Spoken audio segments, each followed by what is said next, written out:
Bonjour à toutes et à tous, salut Chris. Salut Rest. Alors, il y a le combat que tout le monde attend, qui est forcément Cyril contre John Jones, mais il y a aussi, c'est une carte numérotée de l'UFC, ce qui veut dire qu'il y a d'autres combats qui sont mis en valeur justement parce que comme il y a un très gros combat en main event, le combat principal, ils veulent mettre aussi en avant certains autres noms de leur écurie. En l'occurrence, là, il y a deux prodiges, deux gars qu'il faut surveiller comme du lait sur le feu, s'ils sont Shavkat Rakhmonov sur cette carte et Bonical. On va parler de ces deux gars et puis un petit peu aussi des autres combats de la carte puisque puisque Chris a comme d'habitude préparé minutieusement les analyses. Si t'es prêt, on y va. Je suis toujours prêt. Soit.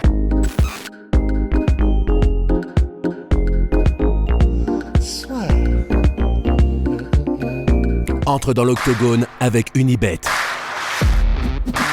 Qui sera le vainqueur du combat? En combien de rounds? Fais tes paris sur l'app numéro 1 et profite de 100 € de bonus sur ton premier pari. Ok, Chris, on va commencer par du coup les deux qui nous intéressent, qui sont Shavkat et Bonical. Alors, Shavkat Rakhmonov, est-ce que tu peux nous faire un rapide résumé de ce gars qui représente peut-être le futur des welterweight, même si tu as émis quelques réserves récemment sur son potentiel de champion. C'est pas que tu n'y crois pas, c'est que tu as émis des réserves. En tout cas, il est à suivre de très près. Est-ce que tu peux nous faire un petit résumé de Shavkat et de son adversaire de samedi? Ouais, alors effectivement, j'avais émis des réserves, mais il y a seulement toi qui le sais, parce qu'on n'a jamais sorti le podcast vu que son combat avait été annulé. Ah putain, oui. C'était celui contre Jeff Neal. Mais donc, c'est l'opportunité aujourd'hui d'en parler parce que tout avait été préparé. On va juste essayer d'un peu condenser.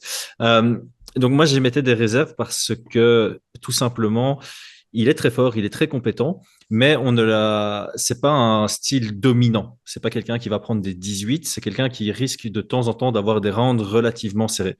On peut pas du tout le comparer à un Khabib ou à un Chimaev dans cette aura de domination totale. En revanche, il est extrêmement fort dans l'opportunisme. C'est quelqu'un qui a un nez pour finir les combats. Et c'est ça qui est assez surprenant. C'est quand on regarde ces 4 combats à l'UFC, notamment, c'est pas que ce qui précède le finish, on se dit waouh, imbattable. On le voit dans un combat qu'il domine, qu'il gagne, mais sans pour autant être largement au-dessus de son adversaire. Par contre, il a vraiment cet œil pour trouver le finish ou bien pour mesurer le combat de sorte à amener son adversaire là où il veut et sortir le finish. Alors, une de ses grosses forces, c'est qu'il est complet. C'est quelqu'un qui peut mettre à mal un striker en striking. C'est quelqu'un qui peut très certainement mettre un grappleur à mal en grappling. C'est là pour moi où il y a sa grande, grande force. C'est plutôt sur l'aspect de la lutte et du sol. Je pense qu'à l'UFC, on a rarement trouvé quelqu'un ou vu quelqu'un qui avait une aussi bonne stabilité que lui. Une fois qu'il a le top control, c'est très, très difficile de sortir d'en dessous de lui. Et il arrive quand même à mettre du volume, de la pression, à menacer avec du ground and pound, autant qu'avec des soumissions. Donc là-dessus, il va être très difficile à prendre. Debout, il a cette faculté de savoir quand attaquer, quand désengager et quand contrer, ce qui le rend un peu difficile à lire. Sa responsabilité défensive n'est pas encore exactement au point. Donc, on sait le toucher, on sait avoir des frappes sèches sur lui, notamment des low kicks, comme la plupart des grands. Un des grands défauts, c'est savoir défendre les attaques sur les jambes. Mais voilà, pour faire le profil général de Shavkat, complet, dangereux partout, pas un style dominant, il a un volume de jeu relativement bas en pied-point, mais il sait comment finaliser un adversaire. En fait, son palmarès parle de lui-même, hein, 16 victoires par finish.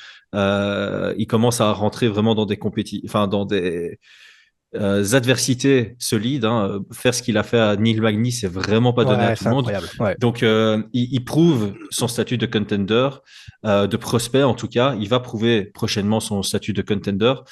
Les seules réserves que j'aimais, c'est il est quand même dans une division très compliquée. Et ce que je veux dire, c'est que c'est encore tôt pour exprimer ou pour s'assurer ou se dire que c'est un futur champion. Pour moi, c'est clairement un futur contender. Est-ce qu'il aura la ceinture? J'ai encore besoin de voir un peu plus de lui. Et alors, pour son adversaire, Geoff Neal, est-ce que c'est quelqu'un qui peut lui apporter une grosse, vraie adversité? Est-ce que c'est un gros step-up par rapport à Neil Magny, par exemple? C'est un peu. Moi, je trouve que Jeff Neal et Neil Magny sont un peu au même test mais sur différents aspects. Dans Ok, Neil Magny, c'est sur l'aspect de la lutte que tu vas être challengé, au même titre que Neil Magny, que Jeff Neal, tu vas être challengé sur l'aspect du pied-point, mais à même niveau. C'est-à-dire que tu bats Neil Magny en lutte, ça veut dire que ta lutte est vraiment dans le top de la division. ouais, Si tu arrives à battre Jeff Neal en pied-point, c'est que ton pied-point est dans le top de la division. Mais ici, j'ai l'impression que Rakhmonov va devoir faire appel à sa lutte pour passer Jeff Neal parce que vraiment, c'est un striker fluide, très efficace, qui varie très bien son jeu. Donc, en pied-point, il va feinter, faire des single attaques, faire des combos. Il va vraiment modifier les trois et ça donne beaucoup d'informations à l'adversaire. d'accord. Euh, le gros défaut de Jeff Neal, c'est que c'est un headhunter. Quand tu regardes ses stats, c'est très rare d'avoir quelqu'un qui chasse autant la tête que Jeff Neal.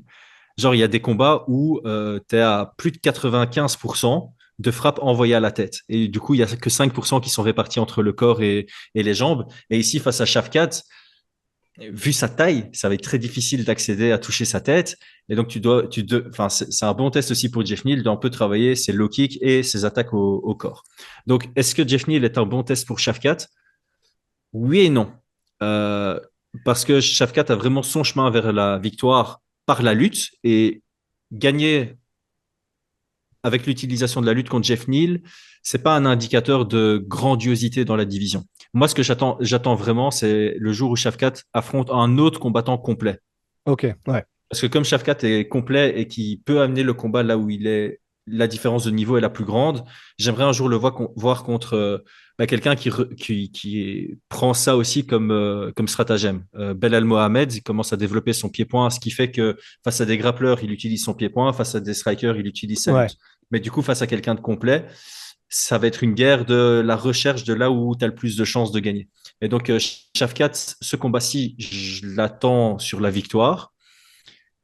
Ça va nous donner des indications si c'est un bon stratège, mais ce ne sera pas encore le combat de référence qui me permettra de dire c'est un futur champion. Ok. Et je sais déjà que c'est un futur contender, donc ce combat-là, pour moi, c'est juste une étape dans sa carrière, sans vouloir manquer de respect à Jeff Neal. Jeff Neal peut créer la surprise, mais je vois Shafkat comme étant large favori dans ce combat. Et est-ce que là, au vu de ce que tu viens de dire et au vu des capacités qu'on a vues de Shafkat jusqu'à maintenant, alors il faudra ce gros test face à un gars complet pour en savoir vraiment beaucoup plus sur lui. Mais quand tu dis que tu le vois vraiment comme un contender, en tout cas dans la catégorie, est-ce qu'il t'excite au même titre qu'un Khamzat? Est-ce qu'il t'excite au même titre que ces prodiges qu'on voit arriver même dans d'autres catégories? Ou est-ce que tu es content parce que c'est un nouveau gars, que c'est un nouveau nom et du sang frais, mais que ce soit parce qu'il a eu des rounds plus serrés ou que ce soit parce qu'il n'a pas encore fait aussi gros effets, tu l'attends, mais t'es pas non plus extrêmement excité par Shafkat. Ouais, c'est quelque chose de différent et je pense que les gens vont comprendre ce que je veux dire par là. Euh, il a 16 victoires, toutes les 16 par finish. Donc, c'est très intriguant. En fait, c'est ça, c'est intriguant de se dire, OK, Shafkat va rentrer dans la cage. Il va pas rouler complètement sur son adversaire de A à Ouais. Z, mais il va trouver ce moyen de le finaliser. Et comment? Tu vois, par exemple, contre Carlston, vraiment, le combat, tu étais là, tu fais, ah tiens, ça pourrait être sa première décision de sa carrière. Et puis, tu le vois pas venir, quoi, ce spinning. C'est vrai. Il l'envoie au corps une minute plus tôt. Et puis, il l'envoie et tu te dis, mais comment il a vu l'ouverture? Et tu te demandes si c'est instinctif, si c'était vraiment calculé, parce que plutôt, il envoie aussi sa jambe gauche en high kick gauche. Donc, je crois qu'il a vu cette ouverture sur le côté haut droit de Carlson, mais voilà, c'est surprenant. Donc, c'est pas un combattant, quand son combat est annoncé, je suis pas dans l'anticipation, genre comme Shimaev, où je me dis, ouais, ça va être spectaculaire de par le fait qu'il va submerger Ouais. son adversaire, qu'il va le surdominer. Mais je suis dans l'intrigue de, OK, comment est-ce qu'il va faire pour, dans un combat à faible volume, s'imposer sans qu'il y ait même de questions. Parce qu'en fait, c'est ça, on dit que c'est compétitif. Ouais, il gagne quand même ses rounds. Mais après le combat, t'es pas là genre, ah ben s'il y avait ça, ou s'il y avait ça, ou Ouais. c'était juste, ou s'il n'avait pas finalisé, il n'aurait pas gagné. Il gagne sans problème. Donc, mais c'est une façon différente de s'imposer. Et c'est intéressant parce que tu te poses quand même la question de le jour où il tombe sur des gens difficiles à finaliser, est-ce qu'il sera capable de s'assurer une victoire à la décision? Et c'est pour ça que j'aimerais le voir après contre un profil plus complet, genre Burns. Ce serait aussi un très très chouette combat, Burns contre Shafkat. C'est un que j'attends peut-être fin de cette année ou quelque part en 2024. Ouais, et puis pour clore sur cette partie sur Shafkat, c'est vrai que c'est assez intéressant, même du point de vue de la manière dont il se vend, parce qu'il y a un peu cette même dynamique de ah, trop cool, mais tu sais, un petit peu sur la retenue en mode oh, on va voir, c'est trop cool. Enfin, tu sais, t'es pas complètement encore dans le train, complètement dedans, alors que tous les voyants sont au vert normalement, parce qu'ils parlent pas vraiment anglais, en tout cas verbalement, je n'ai jamais entendu dire une phrase en anglais, pourtant on le voit beaucoup faire les unes sur le fait qu'il n'hésite pas à dire que Chimaev, bah, il n'y a pas de problème, s'il faut, il le prendra, qu'il prend tout le monde, etc. Et du coup, il y a un petit peu cette espèce de distance en mode, c'est trop cool, il fait tout ce qu'il faut, mais on attend de voir. Donc c'est vraiment Ouais. étonnant de voir que ça a l'air d'être le full package, mais que dans tous les domaines de ce full package, on a encore un petit peu de retenue et un peu de distance. Ouais, c'est ça. Et j'ai peur en enregistrant ce podcast parce que je sais qu'il a des fans qui sont forts dans l'émotion et qui s'attendent à ce qu'on dise ouais, c'est le futur champion et tout. Et je ferme pas du tout cette porte. Hein. C'est pas ça. C'est juste que j'ai pas encore. J'ai de très bons indicateurs sur lui, mais j'ai pas encore. Je suis pas encore 100% convaincu. Ouais. J'y Et ça crois. peut venir tout à fait. Ouais. Voilà, et ça peut venir, ça pourrait venir à ce combat, ça viendra certainement à son combat d'après où on se dira, ok, non, là c'est parti, mais à l'image de Pavlovich en fait, Mhm. tous ces combats sont allés tellement vite que il manque encore du contenu. Au final, je crois que j'ai regardé ces 4 combats ici à l'UFC, on n'a même pas une addition de 15 minutes, on n'a même pas encore une addition d'une décision. Donc voilà, après reste à lui de finaliser tous ses adversaires, mais pour vraiment être convaincu de la qualité d'un combattant à aller chercher la ceinture et peut-être à être dominant avec la ceinture, on a besoin d'avoir 25, 30 minutes, grand minimum pour pouvoir s'avancer à ce point. Ouais. Et alors, à l'inverse, on a un Bonical qui, du coup, lui aussi revient. C'est un gars, voilà, Bonical qui, lui, eh ben, c'est assez étonnant parce que même si Shafkat, paradoxalement, a déjà plus prouvé que Bonical, il a fait Ah oui, plus de oui, ouais. combats, on l'a vu dans bien plus de situations, on sait beaucoup plus à qui on a affaire avec Shafkat. Avec Bonical, on a un petit peu cet effet Khamzat Chimaev. Parce que même si on l'a vu dans beaucoup moins de situations, il a été tellement spectaculaire dans le peu de combats dans lequel on l'a vu qu'il capture l'attention et il capture un peu pas forcément les espoirs, mais on est pendu un petit peu à son prochain combat comme on l'aurait été potentiellement avec un très très très gros prospect à venir. Peut-être qu'on se trompe. Enfin, c'est pas qu'on se trompe parce qu'on n'a encore rien dit dessus, vraiment. Mais peut-être qu'on le voit trop beau, peut-être qu'il va montrer ses limites à ce combat. Mais en attendant, il y a une espèce de nuage d'inconnu qui est autour de Bonical, qui est grosso modo, pour vous faire très courte, un lutteur de très très très très haut niveau en folk style aux États-Unis, qui est un des styles les plus complexes et qui s'adapte le mieux en MMA de Mhm. lutte. Il a un très gros pédigré. Il est arrivé, s'il veut amener tout le monde au sol, il amène tout le monde au sol, il l'a prouvé, mais il a aussi montré qu'il avait des mains comme il faut, bien lourdes, et il commence à être technique, puissant et rapide. Donc, il y a cette espèce d'effet Hamzat avec Bonical. Est-ce que tu peux nous le décrire un petit peu? Et puis, comme ça, on va en savoir un petit peu plus sur ce peut-être futur prodige. Bon, bah, t'as quasi déjà tout dit, parce qu'au final, j'ai regardé ces 3 combats et encore une fois, ça m'a pris 5 minutes, grand maximum. Ouais, J'aurais ouais. dû noter les minutes, mais je crois que si tu additionnes, tu arrives grosso modo à 5 minutes. Donc, clairement, il a un background en lutte qui est absolument exceptionnel, folk style. Donc, pour ceux qui veulent une représentation de quelqu'un qui a déjà réussi en MMA avec ce style, c'est Ben Askren. Alors, lutte exceptionnelle, mais il a déjà un jeu complet et bien réfléchi en pied-point. Il est gaucher, donc il a un style qui est adapté à la garde ouverte, mais on l'a déjà vu en garde fermée contre un autre gaucher, ça fonctionne très très bien aussi. Dans son tout premier combat dans la promotion de Jorge Masvidal, il utilise très bien sa jambe arrière, notamment, je pense que son tout premier coup dans sa carrière professionnelle, c'est fin de takedown high kick. Donc, ça montre Ce qu'il y a qui est déjà ouf un quand genre même, ouais. d'aisance. Il envoie un deuxième high kick, puis avec la même jambe, il envoie un middle kick. Donc, tu vois le gars qui protège haut, qui ramasse en bas, et puis il vient le finaliser avec son anglaise. Donc, on l'a pas encore vu vraiment avoir le one punch knockout power, mais tu vois que c'est très très proche parce que là, il met un TKO sur 3, 4 frappes qui touchent avec son anglaise, et c'est un très très beau combo en MMA, en garde ouverte. Donc, il y a ça. En plus, il a une très bonne compréhension de son jeu de soumission. Donc, c'est un lutteur, mais qui a déjà beaucoup travaillé son grappling. On l'a déjà vu se challenger face à Gordon Ryan, notamment. Bon, il perd, Ouais. certes, mais ça montre la mentalité, quoi. C'est un lutteur qui a voulu se challenger dans des règles hybrides, mais qui se rapproche plus du grappling face à Gordon Ryan. Donc, son combat contre Borrego, tu vois qu'il a un takedown sur un headlock. Donc ça vient évidemment de la lutte. Du headlock, plutôt que chercher la soumission, il vient chercher le dos. Alors là, c'est assez intéressant parce que je crois que c'est la première fois que je remarque ça en MMA. C'est probablement déjà arrivé, mais en gros, il voulait étrangler avec son bras gauche, alors que son adversaire était contre la cage avec son bras droit au sol. Ce qui fait qu'avec son bras droit, sa main droite était au sol pour prendre appui. Et donc, ce que Bonical a fait, c'est au lieu d'avoir le underhook du côté droit, il a switché son grip. Donc, on dit souvent switcher le grip pour genre feinter et arriver jusqu'en dessous du menton. Mais là, il a vraiment fait juste parce que il savait que son adversaire devait prendre appui avec sa main droite au sol et que ça lui permettait de prendre en dessous du menton très Ouais. facilement. Donc Donc, une adaptation en quelques secondes qui est monstrueuse. c'est ça. C'est comme je dis, c'est quelque chose qu'on a déjà souvent vu de passer un bras et puis l'autre d'un peu nager pour essayer de trouver l'ouverture. Mais là, c'était vraiment underhook et puis le bras qui passe. Il l'avait, hein, il pouvait finaliser avec son bras gauche, mais il s'est dit, bon, bah, comme il prend appui avec sa main droite, je vais juste switcher. Et après, il a été très, très patient pour prendre ses crochets avec les jambes.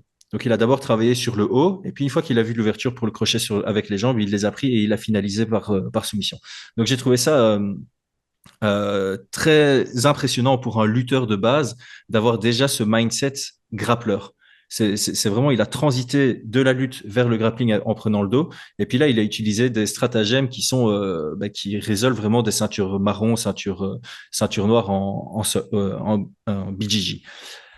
Contre Bird, contre la barbe, euh, c'était très intéressant parce que ça, c'était en garde ouverte.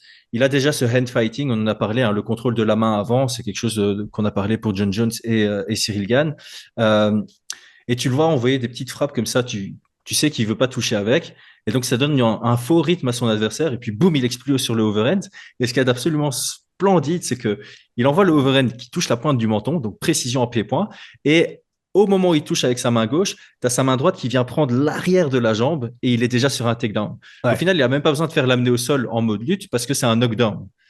Et puis encore une fois, là, il prend le headlock, ça lui permet de prendre la monte. Une fois qu'il est dans la monte, il se laisse retourner pour prendre le triangle. Et un truc que j'apprécie énormément, c'est qu'il a finalisé le triangle avec ma méthode favorite, c'est-à-dire qu'il allait chercher l'intérieur de la cuisse opposé de là où il a le lock, ce qui permet de créer un angle et de plus facilement réduire l'espace pour respirer. Donc, on a un tap-out qui arrive dans les 5 secondes. Et ça, encore une fois, c'est un petit détail, mais cette façon de finaliser le triangle, c'est notamment tout le monde se souvient de ça, c'est Ned Diaz quand il fait les deux doigts d'honneur et puis il Ouais. flex et puis il change d'angle.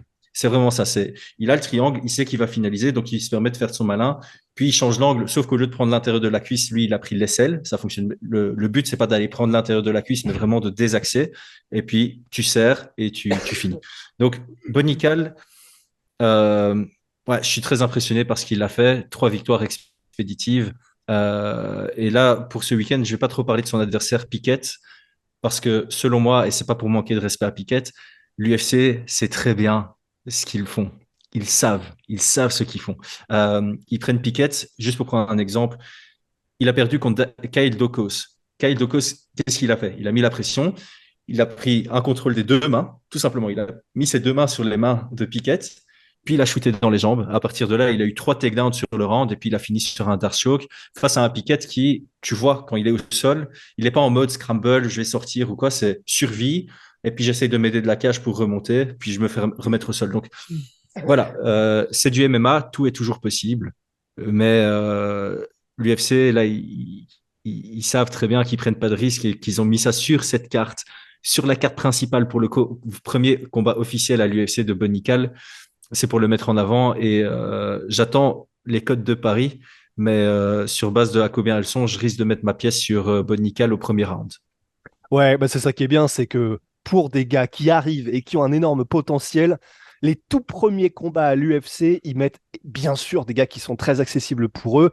et potentiellement, en plus si c'est possible, avec un style vraiment favorable pour qu'il y ait des finishes et qui commence à construire un petit peu les best-of pour ensuite pouvoir les vendre encore mieux. Et en plus, pour Bonical, ce qui est autant impressionnant que toutes ces performances que tu viens de décortiquer, c'est que quand on parle de X Factor aux États-Unis, c'est-à-dire ils ont un petit peu ce facteur, tu dis ouf. Je ne saurais pas dire comment ni pourquoi, à part ses compétences, mais il y a quelque chose qui me dit que c'est spécial à propos de ce gars-là. Bonical, il l'a vraiment.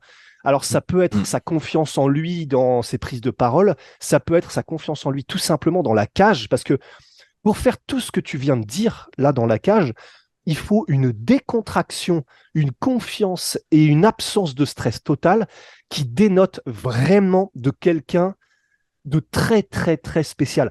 Parce que même s'il n'est pas encore dans les plus hautes sphères de l'UFC, ben, il commence, donc c'était oui, je crois qu'il est passé par le Contender Series, et il était quand même, c'était des situations où il en va de sa qualification pour l'UFC, il en va de son contrat à l'UFC, il faut pas qu'il déçoive, il est attendu par tout le monde, Dana White le premier, tous les yeux sont braqués sur lui, et pourtant, il a cette confiance, mais rien n'y fait.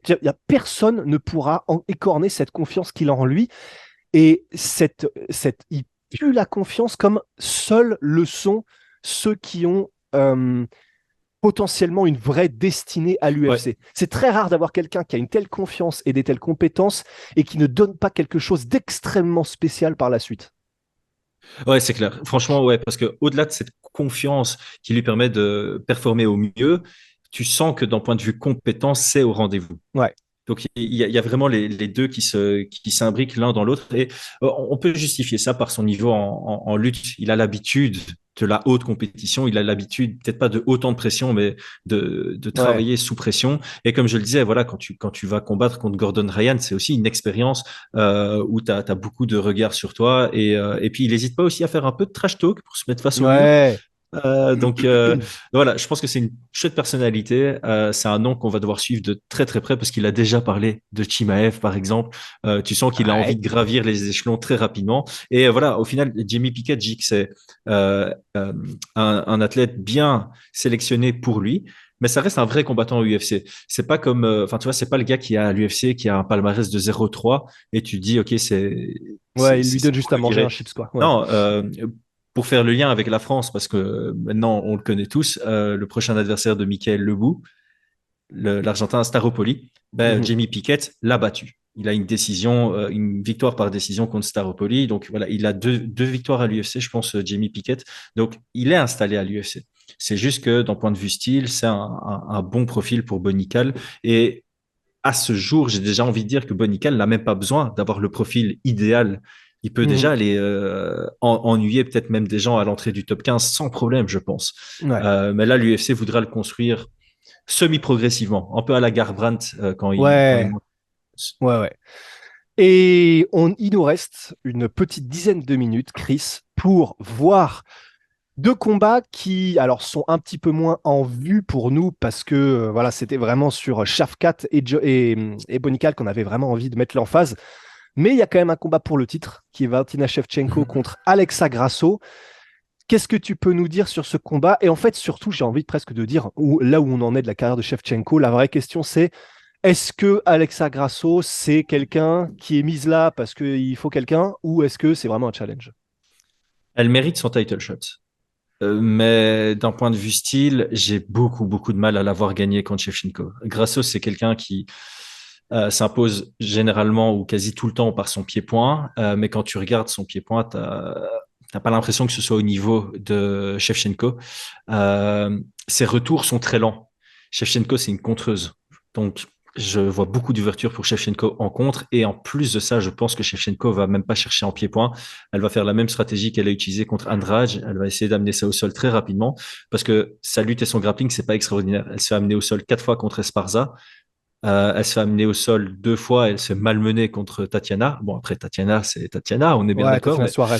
Mais elle se fait amener au sol 4 fois par Marcos, elle se fait amener 2 fois au sol par Félix et Rig, contre laquelle elle perd. Elle se fait amener 3 fois au sol contre Barber, 2 fois au sol contre Araujo.